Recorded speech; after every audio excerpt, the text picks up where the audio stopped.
pro mě ten nejdůležitější člověk na světě. Vždycky tu pro mě byla, ať se dělo cokoliv, a její láska a podpora pro mě znamenají všechno. Moje sestra je pro mě taky moc důležitá, je nejen moje sestra, ale i kamarádka. Já, se kterou se můžu sdílet radosti a starosti. Moje mamka je pro mě ten nejdůležitější člověk na světě. Vždycky tu pro mě byla, ať se dělo cokoliv, a její láska a podpora pro mě znamenají všechno. Moje sestra je pro mě taky moc důležitá, je nejen moje sestra, ale i kamarádka. Já, se kterou se můžu sdílet radosti a starosti. Teď prožívá krásné období, protože čeká miminko, jsem na ní pyšný a mám jí moc rád. Obě dvě mamku i sestru miluju z celého srdce a přeju jim to nejlepší. Mámi, chci se ti omluvit za všechno, co jsem udělal.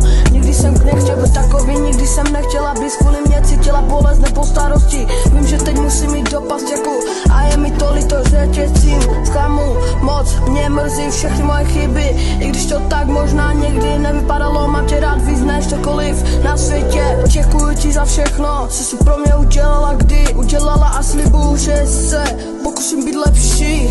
Těším se, až moje sestra porodí. Bude to krásný okamžik, až na svět přijde její miminko. Už teď mám to malé rád a vím, že ho budeme všichni milovat. Miluju vás s rodinou, mám vás moc všechny rád. Doufám, že se vám to bude líbit, lásky moje.